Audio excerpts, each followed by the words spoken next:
Yeah, this wanted to be a bit of a continuation of that 5 lick series that I started. I did Robin 4 with the Martin Knopfler. I want to continue. I'll do This is George Benson.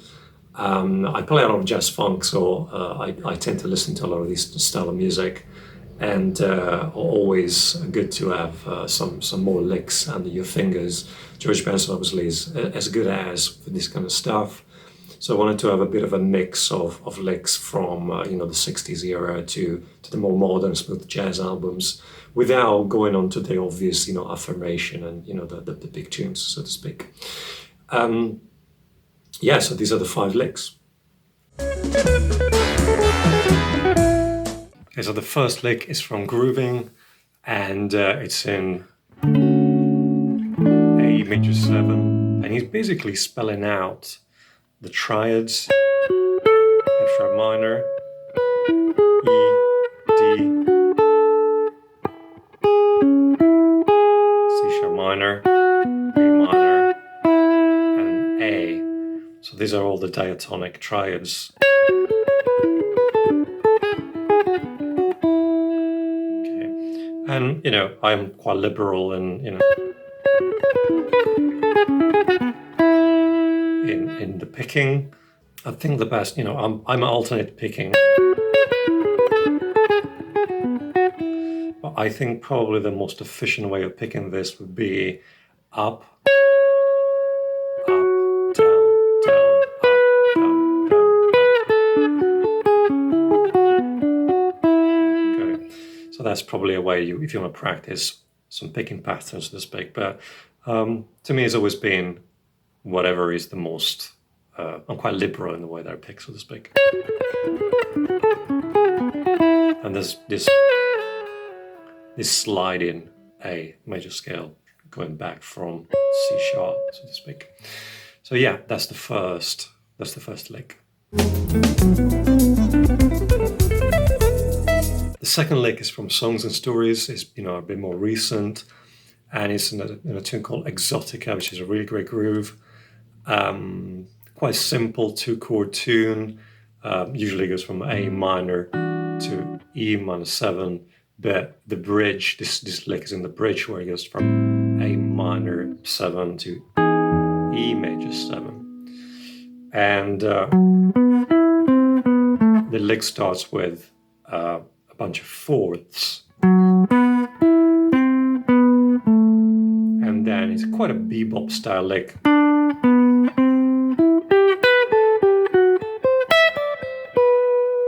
So it's a lick that will probably, if you analyze it, this is A minor 9, and this is a D7.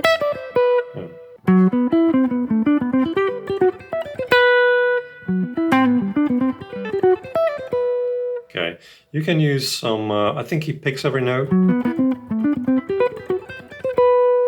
but you can do a pull-off in certain spots, like on the upbeats usually it's a bit jazzier.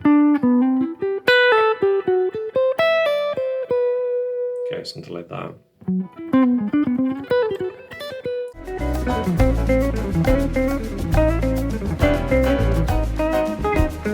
The next lick is from Absolute Benson, and is on a tune called Jazzenco. I'm assuming he meant Jazzenco, I'm not quite sure.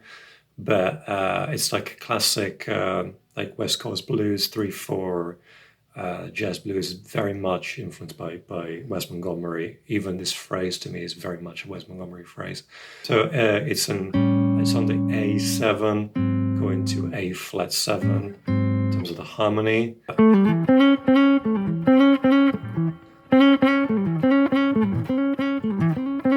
And to me, it's one of those like tongue twisters in a way, especially if you slide into that C sharp, which is the third of A, which is second finger, and you leave your third and first finger to do that triplet.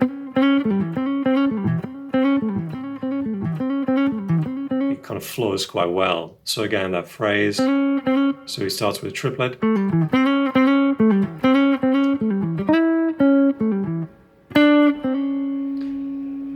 Again.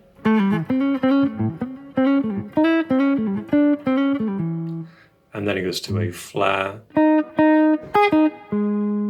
Okay. Again, the whole phrase.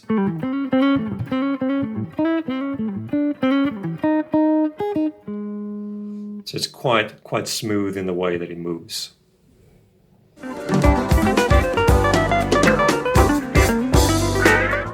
The next phrase, we go more into like R&B and bebop, and it's from Weekend in LA. This is a fantastic solo. I might do a lesson on this. This is a great solo, loads of really good licks in this, in that kind of R&B, smooth jazz, funk, with a lot of like bebop influences. This lick moves between C over D, like D sus, whatever you want to call it, going to G, and then it goes to F over G to go to that C major 7, where the tune starts again, the chorus starts again, so to speak. So that first phrase is on the C over D, and is a mix of like a B blues R&B phrasing where he's just, sliding into that third of G, that B, that style phrase, but also he's mixing that with spelling out C major 7, where if you play that against, D, with D on bass, spells out D sus basically.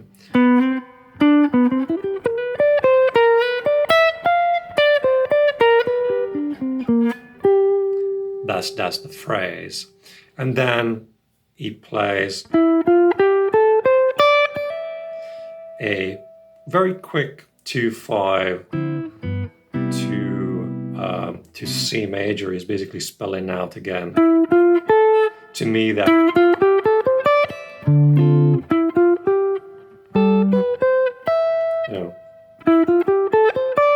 the phrase.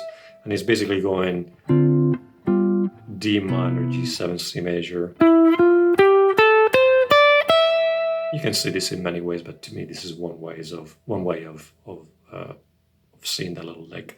So again.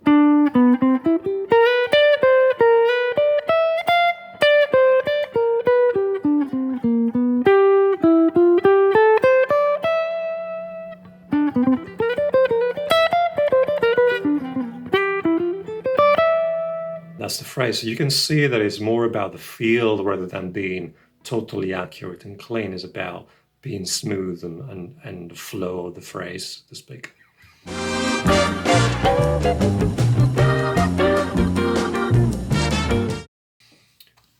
The last phrase is from Don't Let Me Lose This Dream. It's that Aretha Franklin hit. And we're going, back to the 60s, I guess, here. And I wanted to add this because it's, again, quite Wes Montgomery influenced.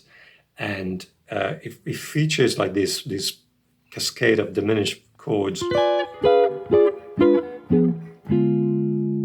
And, this happens so often in that Wes Montgomery style. And the trick here is to target visually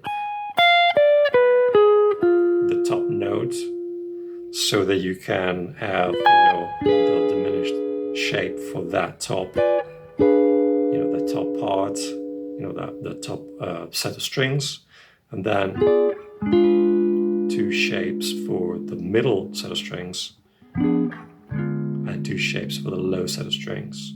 So.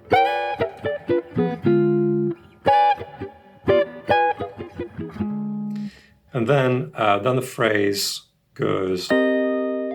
This is more traditional, so to speak. So I have a C minor 7 shape here.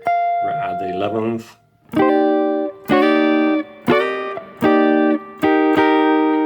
Then I have C minor 9. E flat triad, which implies, I'm guessing, some sort of F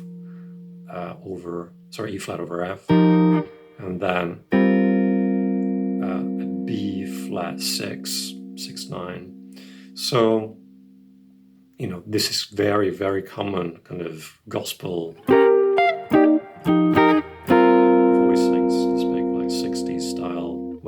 we're kind of playing, so to speak. It's quite difficult to be clean on that cascade of diminished chords. But I think again here is about the flow. It's not about perfection. It's about the flow of the phrase and the groove of making it groove and fall musically, so to speak. So let the melody sing, so to speak. As always, if you find that this was of value to you, please share the videos through social media, like, subscribe, the usual stuff. I'm now trying to get, I've just gone past the 4,000 mark, so let's go to the 5,000. As always, thank you so much for all the support. I make educational material on my website, patches for Line 6 and other modelers, and so it's all about checking out the links in the description and in the pinned comment, as always. All right, take care. Bye-bye.